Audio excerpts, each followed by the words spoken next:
నమస్తే, welcome to our channel. నేను మీరామ్. కడలి సత్యనారాయణ ప్రముఖ పుస్తక రచయిత.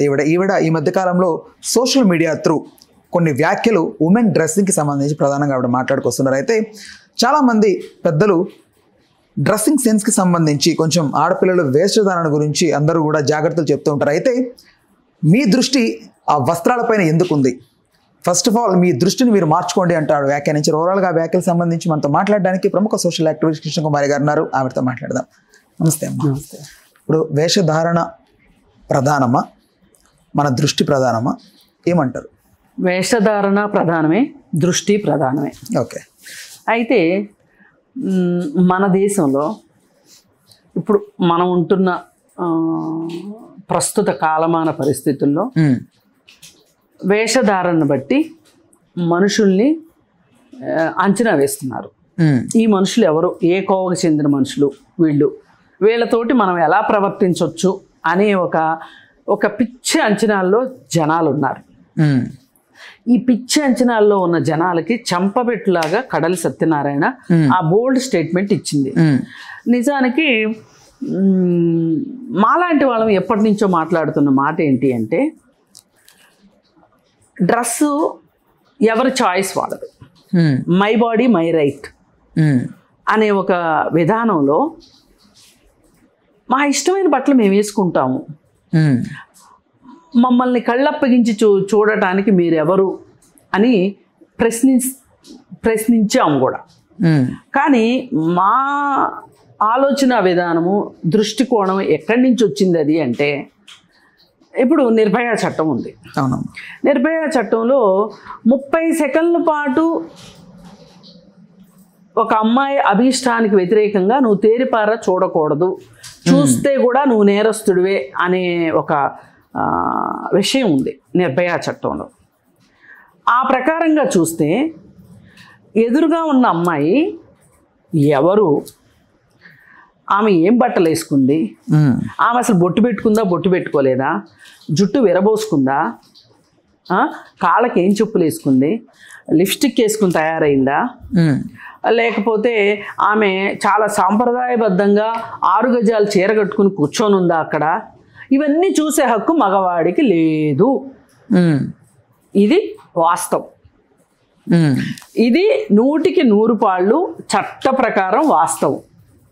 ఆమె ఎవరు అనేది నీకు అనవసరం. అసలు నువ్వెవరు ఆమెను చూడడానికి, నీకెవరిచ్చారు? No means no, no means no అంటే అర్థం అదే.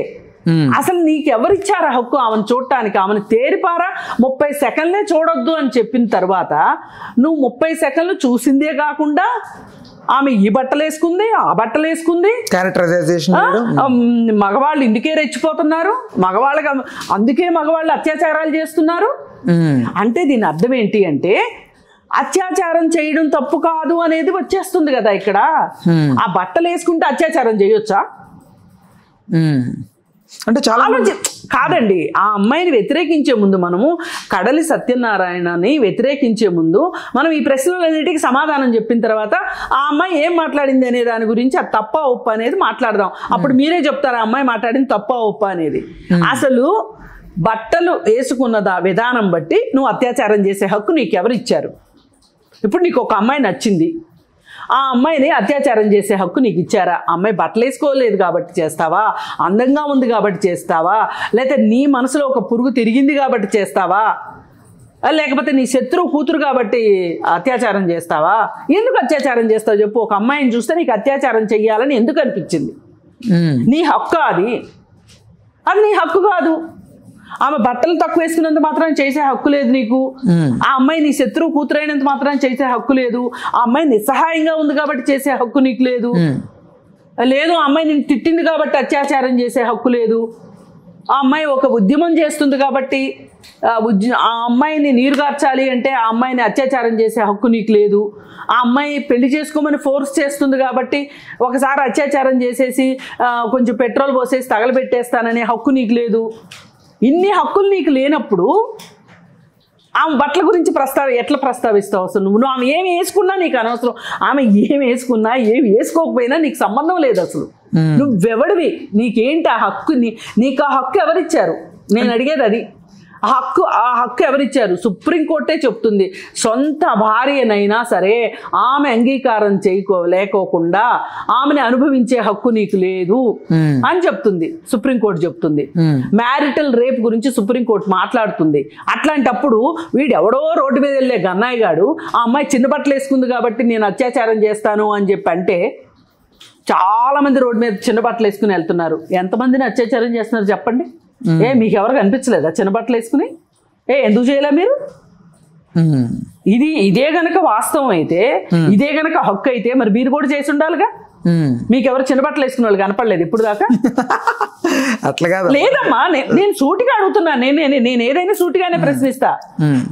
మీకు ఆ హక్కు ఉందా చిన్న బట్టలు వేసుకున్నంత మాత్రాన? అమ్మ, బట్టలకే అత్యాచారం అనేది నేను ఏమంటానంటే, బట్టల వల్లనే అత్యాచారం అన్నప్పుడు చిన్న బిడ్డలు ఎలాంటి బట్టలు వేసుకుంటారు, ముసలి వాళ్ళు ఎలాంటి బట్టలు వేసుకుంటారు? అదే మరి నేను అక్కడికే వద్దాం అనుకుంటున్నా. ఇప్పుడు మీకు ఆ హక్కు లేదు అని చెప్పాను కదా, అలాగే పోనీ మీకు ఆ హక్కు ఉంది అనుకుందాం. సరే ఇచ్చేద్దాం, కాసేపు హక్కు ఇచ్చేద్దాం. ఇచ్చేస్తే మరి 3 ఏళ్ల పాప, 9 నెలల పాప ఏం బట్టలు వేసుకుంది? 65 ఏళ్ల ముసలాం ఏం బట్టలు వేసుకుంది? మనం మాట్లాడేదానికి తలా తోక ఉండాలి కదా, తర్కం ఉండాలి కదా. ఇప్పుడు బట్టలు వేసుకోవటం అనేది వాళ్ళ వ్యక్తిగతమైన విషయం, అవునన్నా కాదన్నా. ఇప్పుడు కొన్ని ప్రాంతాల్లో జాకెట్ వేసుకోరు, అది వాళ్ళ సాంప్రదాయం, సంస్కృతి, సాంప్రదాయం. వాళ్ళు బట్టలే, బ్లౌజ్ వేసుకోరు. అసలు మీకు ఇంకొక గమ్మత్తు చెప్తాను. మనకి స్వాతంత్రం రాకపోరు, ఇప్పుడు ఈ మధ్య ఒక సినిమాలో కూడా వచ్చింది, తంగలాన్ సినిమాలో కూడా వచ్చింది. ఇది వాస్తవం, ఇది నిజంగా జరిగింది. సినిమా కోసం సృష్టించింది కాదు సుమా. అగ్ర కులాలకి సంబంధించిన మహిళలు మాత్రమే జాకెట్ వేసుకోవాలి. తక్కువ జాతి కులాల మహిళలందరూ జాకెట్లు వేసుకోవటానికి వీల్లేదు అనే రూల్ ఉండేది మనకి. ఉంటే దానికోసం అని చెప్పి చాలామంది పోరాటం చేస్తే ఆడవాళ్ళకి జాకెట్ వేసుకునే హక్కు వచ్చింది. దీన్ని అనుకోకుండా ఒక ఆంగ్లేయుల పరిపాలన వచ్చిన తర్వాత చట్టం చేయాల్సినంత పరిస్థితి వచ్చింది. ఇప్పుడు అక్కడ వేసుకుందాం అనుకుంటున్నారు ఆ మహిళలు, కానీ వేసుకోవడానికి వీల్లేదన్నారు.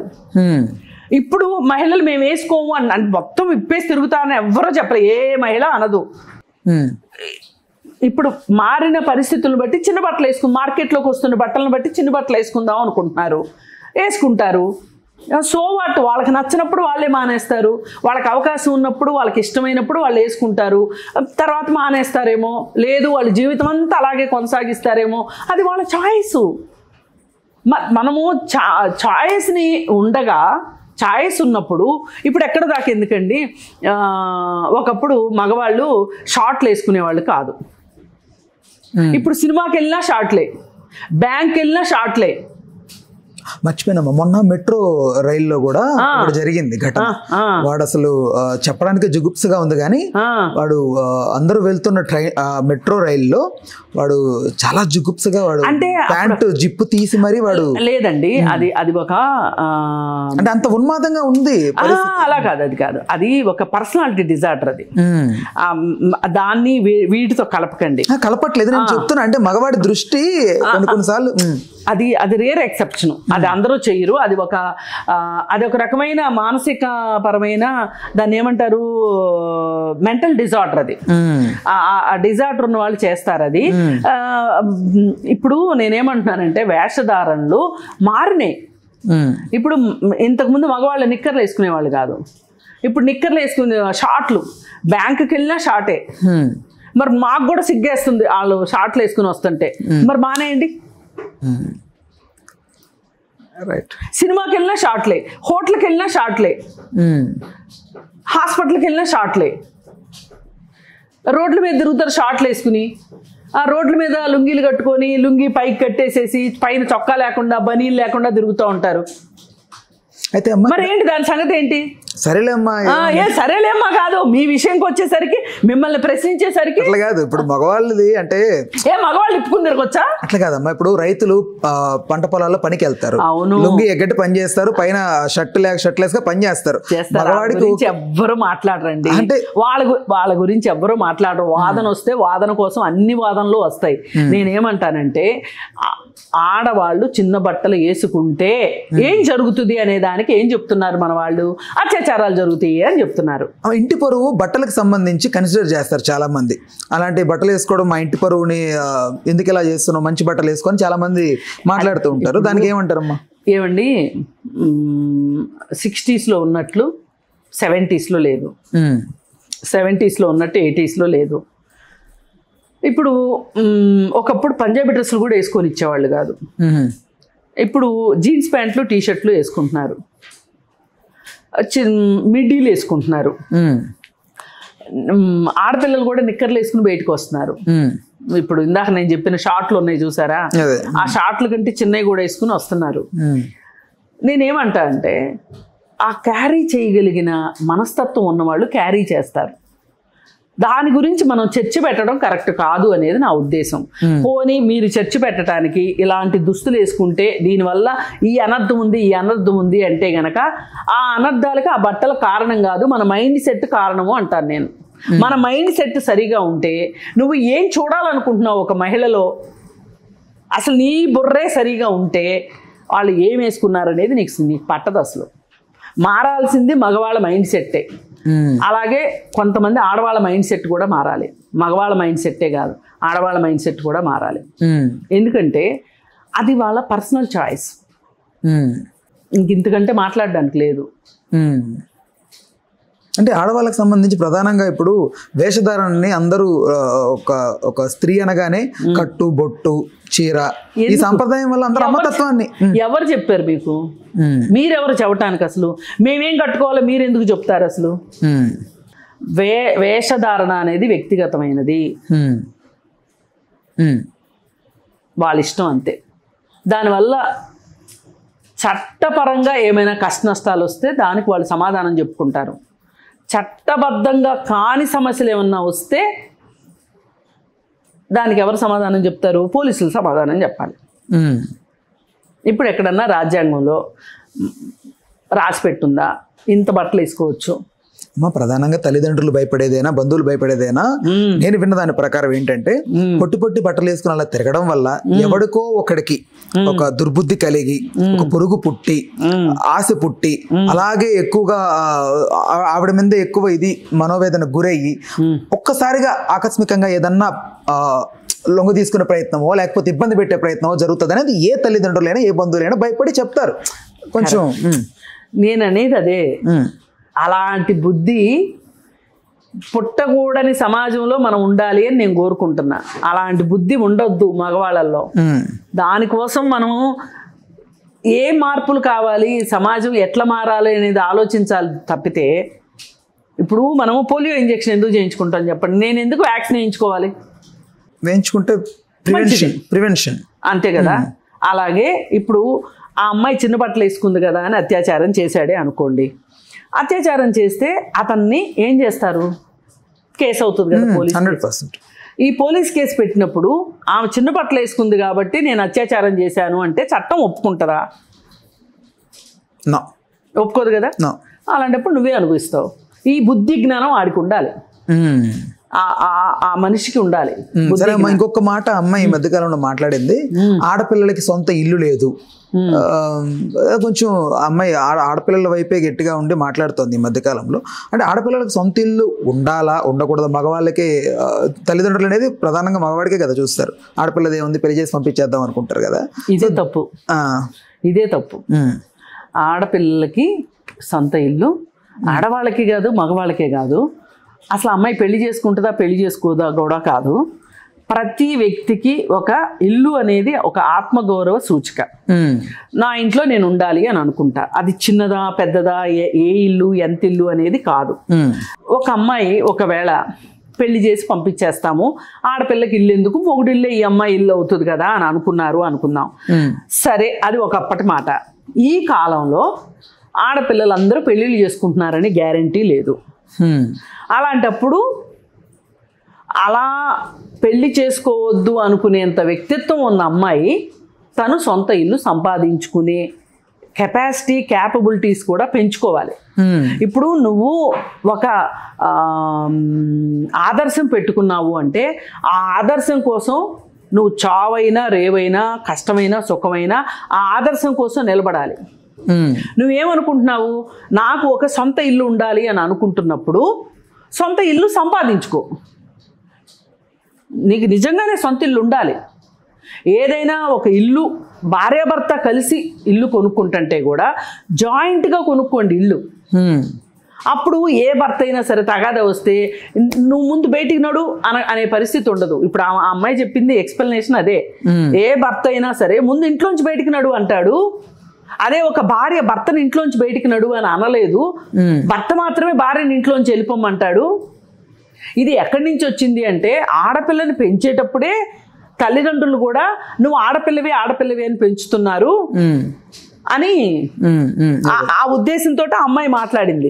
అసలు ఇప్పుడు ఇవాళ కోర్టు ఏం చెప్పింది అంటే, ఎక్కడ కోర్టు, అమెరికా కోర్టు ఏం చెప్పింది అంటే, ఇంటి పేరు ఉంది కదా, మొన్న పెద్ద ఇంటి పేర్ల గురించి మనం మాట్లాడుకున్నాం.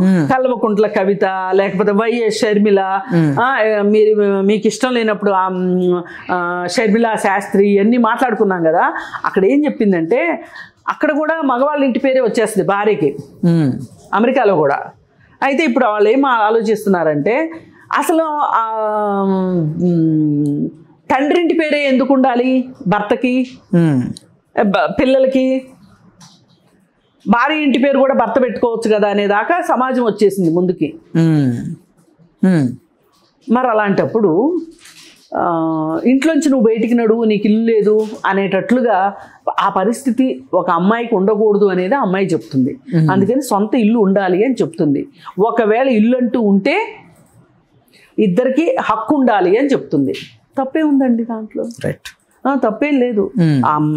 కడలి సత్యనారాయణ మాట్లాడే మాటల్లో నాకేమి పెద్ద భూతద్దంలో వెతికి కోడిగుడ్డు మీద ఏకలు బేకాల్సినంత ఇదైతే నాకు కనిపించట్లా. కాకపోతే కొంచెం డిఫరెంట్గా మాట్లాడుతుంది కాబట్టి డిఫరెంట్గా మాట్లాడే వాళ్ళ మీద సమాజం దృష్టి డైజెస్ట్ అవడానికి. ఒకప్పుడు కుప్పిలి పద్మ గారని ఒక ఫెమినిస్ట్ రైటర్ ఉండేది, ఇప్పుడు కూడా ఉన్నారు ఆవిడ, రైటరే ఆవిడ కూడా. ఆవిడ ఒకప్పుడు ఏం మాట్లాడారు అంటే, ఇప్పుడు ప్రియుళ్ళు మోసం చేసి వాళ్ళని పెళ్లికి ముందే గర్భవతుల్ని చేసేసి గర్భవతి అయింది తెలిసిన తర్వాత మొహం చాటేస్తున్నారు అనే ఒక అలాంటి సమాజ పరిస్థితులు, అలాంటి కథలు ఉన్న కాలంలో ఆమె విప్లవాత్మకంగా ఒక కథ రాశారు. ఆడపిల్లలు హ్యాండ్ బ్యాగుల్లో నిరోధ్ ప్యాకెట్లు పెట్టుకుని తిరగాలి అని. అంటే ఇప్పుడు సృష్టి ఏం చేసింది, ఇద్దరు కలిసి సంసారం చేసినా సరే గర్భం మట్టుకు మహిళకే వచ్చేటట్లు సృష్టి డిజైన్ చేయబడింది. మరి ఈ డిజైన్ నుంచి మనం తప్పించుకోవాలి అంటే దానికి సంబంధించి జాగ్రత్తలు కూడా మనమే తీసుకోవాలి కదా. ఈ జాగ్రత్త తీసుకోవాల్సిన బాధ్యత మనదే కదా. మనకి ఈ ఆప్షన్ ఉన్నప్పుడు ఈ మాత్రం జాగ్రత్త మనమే తీసుకోవాలి. అమ్మతత్వం అదృష్టం కదా, మరి ఎందుకు ఆపాలి దాన్ని? అంటే ఇప్పుడు అతను పెళ్లి చేసుకోను అంటే, పెళ్లి చేసుకుంటే అమ్మతత్వం వస్తే అయ్యతత్వం వస్తే అందరికీ వస్తాయి. అమ్మకేనా అమ్మతత్వం కావాల్సింది, భర్తకి తండ్రి తత్వం అక్కర్లేదా? ఎందుకమ్మా అంటే కదా అది లేదండి. బాధ్యత అని ఫీల్ అయితే గనక అమ్మతత్వం అయినా నాన్నతత్వం అయినా బాధ్యతే. అది ఫీల్ కాకపోతే ఆడవాళ్ళు వాళ్ళ నుంచి వస్తారు కాబట్టి పిల్లలు వాళ్ళకి కాస్త ఎక్కువ ఉండే మాట వాస్తవం కాదని నేను అనట్లేదు. కానీ ఆ బిడ్డ పుట్టడానికి కారణమైన మగవాడు కూడా అదే విధంగా ఆలోచించాలని నేను కోరుకుంటా. ఇప్పుడు ఈ అమ్మతత్వం అనేది మహిళకే ఎందుకు ఉండాలండి? మగాడు బలాదూరు తిరగొచ్చా? బాధ్యత లేకుండా తిరగొచ్చా? కాదమ్మా, బాధ్యత కదా. అదే అంటున్నా, బాధ్యత అన్న ఇప్పుడు దాన్ని అమ్మకి ఎందుకు ఆపాదించాలి అమ్మతత్వాన్ని? అమ్మా ఇప్పుడంటే ఉమెన్ ఈ 30 years ఆఫ్ ఎవల్యూషన్ లో డిపెండెంట్ ఇండిపెండెంట్ అయింది. ఒకప్పట్లో డిపెండెంటే, మగవాడు పొద్దున్న బయటికి వెళ్ళి పని చేసుకొని రావాలి, ఇంట్లో ఆవిడ గర్భంతో ఉన్నప్పుడు ఇదంతా ఉండేది. ఇప్పుడంటే ఇలా మాట్లాడుకుంటున్నాం, కానీ అప్పుడు ఏం చేసేవాళ్ళం? ఒకవేళ ఈ సిచ్యువేషన్? ఎప్పుడైనా సరే నేనేమంటానంటే ప్రేమ చూపించడానికి ఇంట్లో పని చేస్తున్నారా, బయటికి వెళ్ళి చెట్లు కొట్టుకొస్తున్నారా, లేకపోతే పులుల్ని సింహాలను చంపుతున్నారా అనేది కాదు కదా. ఇంట్లో ఉన్న కాసేపు అయినా నాన్నలాగా ఫీల్ అవ్వచ్చు కదా. ప్రేమాభిమానానికి ఖాళీ సమయాలు మనస్తత్వాలు ఇవేమి ఉండవు కదా. ఇప్పుడు వీరప్పని కూడా కూతుర్ని చాలా ప్రేమించేవాడంట. మరి వీరప్పని ఏమనేవాళ్ళు? అంతే, అలా ఉంటుంది. అందుకని ఏంటంటే ప్రేమించడానికి అమ్మతత్వం లేదు, నాన్నతత్వం లేదు. అలాగే ఇల్లు అనే దానికి హక్కు ఇద్దరిది. ఇద్దరిది. ఇప్పుడు ఒకవేళ పురుషుడు ఉద్యోగం చేసి ఇల్లు సంపాదించినా సరే స్త్రీ తాను చేసే కాంట్రిబ్యూషన్ తను చేస్తుంది కాబట్టి ఆ ఇంట్లో హక్కు ఉంటుంది. కానీ మగవాడు తనకున్న అహంకారంతో, దురహంకారంతో ఈ ఇంట్లో నీకు స్థానం లేదు పో అంటాడు. ఇప్పుడు ఇంట్లోంచి బయటికి వెళ్ళిపో అనగానే ఏం చేస్తుందంటే వీడు ఏం చెప్పినా మాట్లాడుకోకుండా ఇంక వెళ్ళటానికి ఎక్కడికి ఆస్కారం లేదు కాబట్టి ఆ ఇంట్లోనే పడి చచ్చి ఉంటుంది బానిసలాగా. అమ్మా ఒకసారి మనం ప్రాక్టికల్ గా మాట్లాడుకుంటే నోవే డేస్ ఉమెన్ బయటికి వెళ్ళిపోవాలనుకొని అంటే ఎవరైనా ఇంట్లో వెళ్ళిపోమని చెప్తే వెళ్ళిపోవాలని డిసైడ్ అయితే వెంటనే మెట్టినీళ్ళు ఉంది, ఐ మీన్ పుట్టినీళ్ళు ఉంది. రైట్. పుట్టింట్లో తల్లిదండ్రులు లేకపోతే అప్పటి చాలా మంది ఇప్పుడు అదే కదమ్మా, ఏదైనా బాధపడుతూ ఫోన్ చేస్తే వెంటనే వచ్చేయమంటున్నారు తప్ప అక్కడే పరిష్కరించుకోమనేది లేదు కదా. కాదండి, మీరు అన్నది బాగుంది, కరెక్టే. అలా ఉన్నారు కూడా. లేని వాళ్ళ పరిస్థితి ఏంటి అని మాట్లాడుతున్నా. అసలు పుట్టింట్లో అంత చూసుకునే వాళ్ళు ఉన్నారు అంటే ఈ భర్త గెట్ అవుట్ అని కూడా అనడం. నేనేమంటున్నానంటే పుట్టింట్లో వాళ్ళు రమ్మని ఆదరించే పరిస్థితి కంటే కూడా ఈ ఇంట్లోనే నాకు హక్కు ఉంది అని మాట్లాడగలిగే ధైర్యము ధీమా ఈమెకు రావాలి అంటున్నా. నాకు హక్కు ఉంది అని చెప్పగలగాలి. సుప్రీంకోర్టు కూడా చెప్పింది కదా, ఇంటి పనిని కూడా జీడిపిలో లెక్కేయమని చెప్పింది కదా. జీడిపిలో లెక్కేయమంటే అర్థం ఏంటి? ఇంటి భర్త సంపాదించే సంపాదనకి ఇప్పుడు ఒక పురుషుడు ఇంట్లో నుంచి బయటికి పని చేయడానికి వెళ్ళి పనిచేసి ఇంటికి రాగలుగుతున్నాడు అంటే, ఇంటిని ఆమె చక్కబెట్టుకుంది అంటే హోమ్ మేకర్ అంటున్నారు. ఇవాళ హౌస్ వైఫ్ అంటానికి కూడా లేదు. మాటలు కూడా మన పదాలు కూడా మార్చేస్తున్నారు ఈ కాలాన్ని బట్టి. హోమ్ మేకర్ అంటున్నారు కదా. హోమ్ మేకర్ అంటే ఏంటి? ఈమె కూడా ఇంట్లో ఉద్యోగం చేస్తుందని అర్థం. ఆయన బయట ఆఫీస్లో ఉద్యోగం చేస్తే ఈమె ఇంట్లో ఉద్యోగం చేస్తుందని అర్థం. అంటే ఈమె ఇంటి పనికి లెక్క కడితే గనక, వెల కడితే గనక గిన్నెలు కడిగినందుకు ఇంత, బట్టలు ఉతికినందుకు ఇంత, వంట చేసినందుకు ఇంత, పిల్లలను చూసుకున్నందుకు ఇంత, ఇంటికి కాపలా కాసినందుకు గోర్ఖాలాగా ఇంత అని లెక్కేశారనుకోండి, ఈమెకు కూడా ఒక ఆదాయం ఎరైవ్ అవుతుంది కదా. అవునా కాదా? మరి అలాంటప్పుడు దీనికి ఆయనేమి రోజు ఇవ్వట్లేదు, నెలలా ఆయనేమి ఇవ్వట్లేదు కదా ఈవిడికి. ఇవ్వనప్పుడు ఇలా ఇవ్వాల్సిన డబ్బు ఆ ఇంటికే జమ పడుతోంది కదా. అట్లాంటప్పుడు ఆ భర్త ఇల్లు కొన్నాడు అనుకోండి ఉద్యోగం చేస్తూ, మరి భార్య డబ్బులు కూడా ఇన్వాల్వ్ అయినట్టే కదా అక్కడ. ఆ ఇంటికి కొనే డబ్బుల్లో భార్య డబ్బులు కూడా ఇన్వాల్వ్ అయినట్టే కదా. ఇలా ఆలోచించాలి అని చెప్తూ, ఇలా ఆలోచించాలి. ఇప్పుడు ఆమె లేవనెత్తిన సమస్యకి పరిష్కారం ఏంటి అంటే ఈ మహిళ మాట్లాడగలగాలి, నిలదీయగలగాలి. నువ్వు ఉద్యోగం చేసి సంపాదించింది, నేను ఇంట్లో ఉండి సంపాదించినా లేదు, నేను ఉద్యోగం చేసి సంపాదించినా ఈ ఇంటికే ఖర్చు పెట్టాను కదా. ఇప్పుడు ఒక అమ్మాయి చదువుకుని ఉద్యోగం వచ్చిన తర్వాత, ఉద్యోగం రాకముందో పెళ్ళి అయింది అనుకోండి, పోనీ ఉద్యోగం ఉండి పెళ్ళి అయింది అనుకోండి, ఉద్యోగం కంటిన్యూ చేసింది అనుకోండి, ఆమె జీతం ఎవరికి ఇస్తుంది చెప్పండి? ఇంటికే కదా. ఇక్కడే కూడా ఖర్చు పెడతారు, పుట్టింటికి ఏమి ఇవ్వరు కదా. అంతగా అయితే తల్లిదండ్రి చాలా కష్టాల్లో ఉంటే ఆ తల్లిదండ్రులను ఏదన్నా చూడాల్సిన బాధ్యత ఉంది అంటే కూడా ఒప్పుకొని భర్తలు ఉన్నారు గొప్పవాళ్ళు. అక్కడ ఆస్తి పంచుకురమ్మని చెప్తారు, కానీ తల్లిదండ్రిని చూడాల్సిన బాధ్యత ఉన్న దగ్గర బాధ్యతను పట్టించుకోరు. నీకేం పని, వచ్చేసావు కదా అంటారు. అది అందుకని ఏంటంటే ఇలాంటి మనస్తత్వాలు మారాలి అనేది కడలి సత్యనారాయణ యొక్క ఉద్దేశం. దాన్ని కొంతమంది ఇవాళ చాలా రాంగ్గా ప్రొజెక్ట్ చేసి ఆ అమ్మాయి ఉద్దేశాలని నెగిటివ్గా ప్రచారం చేయడానికి ఎక్కువ మంది సిద్ధపడుతున్నారు. అసలు నన్ను అడిగితే అంటాను, ఆడవాళ్ళకే ఇల్లు ఏంటి, మగవాళ్ళకి కూడా ఇల్లు లేని వాళ్ళు 3 మంది ఉన్నారు. అవునా? ఎంతమందికి ఉన్న ఇల్లు చెప్పండి. ఇవాళ హైదరాబాద్లో ఎంతమంది మగవాళ్ళకి ఇళ్ళు ఉన్నాయి? సరే ఆడవాళ్ళని కాసేపు పక్కన పెడదాం, పాపం మగవాళ్ళ గురించి కూడా మాట్లాడదాం ఒక నిమిషం. ఎంతమందికి ఇళ్ళు ఉన్నాయి చెప్పండి. అసలు ఇల్లు అనేది ఒక కళ మాదిరిగా అయిపోయింది. 3 BHK అనే ఇల్లు సినిమా కూడా వచ్చింది ఒకటి, గమనించారా? సిద్ధార్థది. అలాగే ఇప్పుడు కోవిడ్ టైంలో చనిపోయిన వాళ్ళని ఇంటికి తీసుకురావడానికి వీల్లేదన్నారు అద్దెకుండేవాళ్ళు.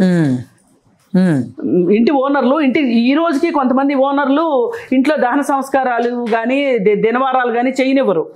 అలాంటప్పుడు ఏమనిపిస్తుంది అంటే ఎవరికైనా అమ్మ ఇల్లు ఉంటేనా ఎక్కడో సత్రాల్లో చేసుకునే కర్మేం పట్టింది నాకు అనుకుంటారా లేదా? అందుకని ఇల్లు అనేది ఆడవాళ్ళకైనా మగవాళ్ళకైనా అందరికీ అవసరమే. అమ్మ ఈ రోజుల్లో చాలా మంది చెల్లెలు పెళ్ళి అవుతుందంటే కొడుకు కోసం అనుకున్న ఇల్లుని అన్న చెల్లి బాధ్యతగా రాసిచ్చేయడానికి కానీ తాకట్టు పెట్టేయడానికి కూడా సిద్ధపడిపోతున్నారు. మరి ఉన్నాం కదా, ఉంటారు, అందరూ ఉంటారు కాదనట్ల. ఇక్కడ సమస్య ఎక్కడి నుంచి వచ్చింది అంటే ఒక భర్త ఈ క్షణానికి ఈ క్షణం తగాదా వస్తే ఇంట్లోంచి బయటికి వెళ్ళిపో అన్న టాపిక్ నుంచి ఎరైవ్ అయింది సమస్య. అలా అన్నప్పుడు నేనేమంటానంటే నీవు ఒక ఆత్మగౌరవ ప్రతీకగా ఉండాలి అనుకుంటే నువ్వు చేసేదానికి నువ్వు ఖరీదు కట్టుకో. నువ్వు ఇంటి పనే చేస్తున్నావు, హౌస్ మేకర్గానే ఉంటున్నావు, నాకు నెలకి ఇంత వస్తుంది అని చెప్పి మాట్లాడుకోగలగాలి.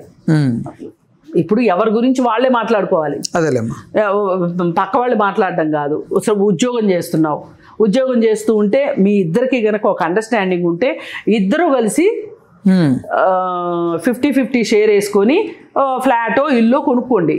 దాని మీద మీ ఇద్దరికీ హక్కు ఉంటుంది, ఎవరు వెళ్ళిపోమనే హక్కు ఉండదు, ఒకరికి హక్కు ఉండదు. అందుకని మనం ఊరికే మాటలు చెప్పడం లాగా కాకుండా కార్యాచరణలో ఎంతవరకు ఇది అప్లై అవుతుంది అనేది కూడా చూసుకోవాలి. అంటే మనం ఒక స్త్రీ నాకు ఇండిపెండెన్స్, నాకు స్వాతంత్రం కావాలి అనుకోవడం తప్పు కాదు, కానీ ఆ స్వాతంత్రం ఎలా వస్తుందో కూడా తెలుసుకోగలగాలి. అది ఒక ఆత్మగౌరవంతో, ఒక చదువుతోటి, ఒక ఉద్యోగంతో, ఒక ఉపాధితోటి వస్తుంది తప్పితే తల్లిదండ్రులు ఇచ్చిన ఆస్తుల వల్ల మట్టుకు రాదు. రైట్ అమ్మా, థ్యాంక్ యూ. హలో, తెలుగు రాజ్యం ఛానల్ చూస్తున్నారా? సామాజిక రాజకీయ జీవన చిత్రణే తెలుగు రాజ్యం. అతిశయోక్తులు అసత్యాలు ఉండవు. రాజకీయ కోణం కాదు, ప్రజా కోణమే కొలబద్ద. తెలుగు రాజ్యం వీక్షణ మీ ఉత్తమ అభిరుచికి నిదర్శనం.